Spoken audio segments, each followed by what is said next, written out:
When we think about love, we often assume it is universal, that it feels the same, looks the same, and is expressed the same way by everyone. But if you spend even a little time observing men and women, you begin to notice something deeper, something subtle yet powerful. The way men and women show love and the way they want to receive love is often different. And these differences, though natural, can create some of the greatest misunderstandings in relationships. The question we ask is simple: do men and women have different love languages? And the answer, though not absolute, is fascinating. Because while both men and women are equally capable of love, equally deserving of affection, and equally longing for connection, the way they express that love can sometimes feel like two different dialects of the same language. Picture this. A man who loves his partner deeply may not always express it through words. He may not write poems or whisper constant compliments or put feelings into long conversations. Instead, he may show love by fixing things around the house, by making sure the car has gas, by protecting her when they walk together at night, or by working long hours to provide stability. To him, these actions are his way of saying, "I love you." But to her, it may feel like silence, because what she longs to hear is not the tightening of a bolt or the paying of a bill. She longs to hear the words, "I adore you," "I need you," "I see you." And on the other side, a woman may express love in ways that he does not immediately recognize. She may leave little notes, ask about his day, remember the details of his life, or cook his favorite meal. She may try to draw out conversation, to connect through words and emotions. To her, this is love, deep and obvious. But to him, love might feel more visible through physical touch, or respect, or shared moments of intimacy. And when those needs are not met, he may feel something is missing, even while she is pouring herself out in every way she knows how. This is where the miscommunication begins. Because both are giving, both are trying, both are loving, but each is speaking in a way the other does not fully hear. Psychologists and relationship experts often talk about the 5 love languages: words of affirmation, acts of service, receiving gifts, quality time, and physical touch. These categories help us understand how people give and receive love.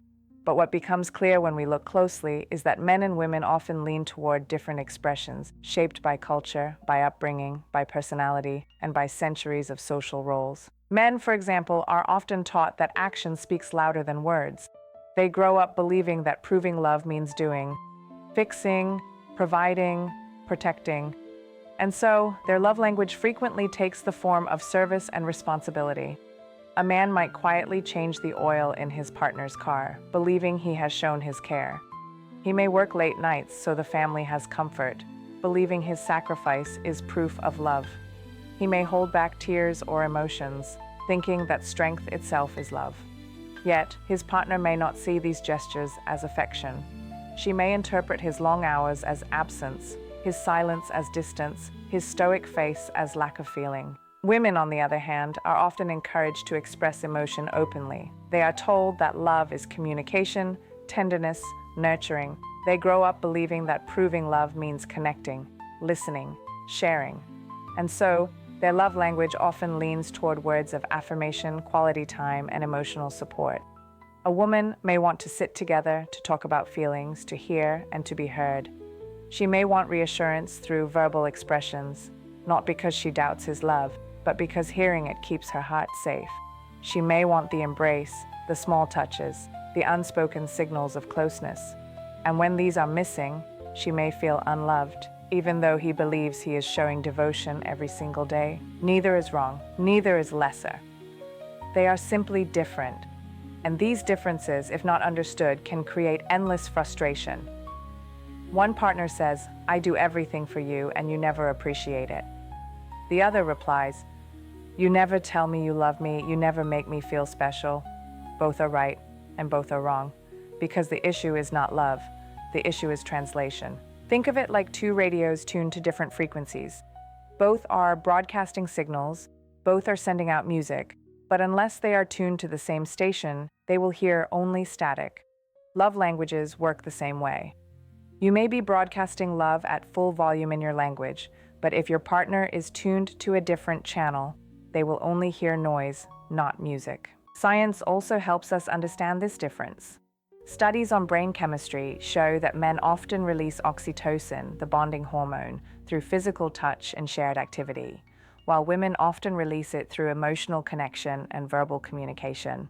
This means that, biologically, men may feel closest when holding hands, hugging, or sharing intimacy, while women may feel closest when talking, sharing stories, and hearing kind words. These are not rigid rules, but they show why love languages often seem to divide along gender lines. But what makes this truly interesting is not the difference itself. It is how couples can bridge the difference, because love, at its heart, is not about demanding others to speak our language.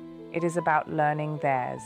It is about listening, observing, and being willing to step outside of our comfort zone to meet them where they are. Imagine the transformation if a man who rarely speaks words of love decides to try. If he takes the time to say, "I love you," not once a year, not once a month, but every day. Imagine the shift if a woman who rarely shows love through physical gestures decides to reach out more often, to hold his hand, to hug him when he least expects it. These small acts of translation can change everything.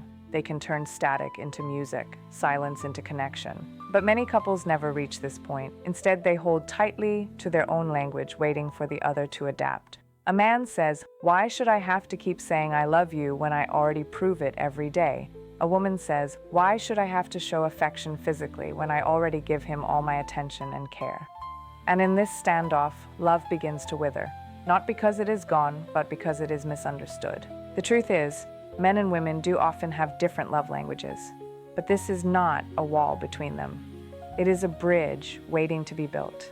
Because difference is not the enemy of love. Indifference is. If two people are willing to learn, to practice, to translate, then love grows richer, stronger, deeper than if they had been the same from the start. We often forget that love is not about finding someone who makes everything easy. Love is about finding someone worth the effort, and learning their language is part of that effort. It requires patience, humility, and vulnerability. It requires saying, "I don't always understand you, but I want to. I don't always know what makes you feel loved, but I'm willing to learn." These words are as important as any gesture, because they signal not just affection, but commitment.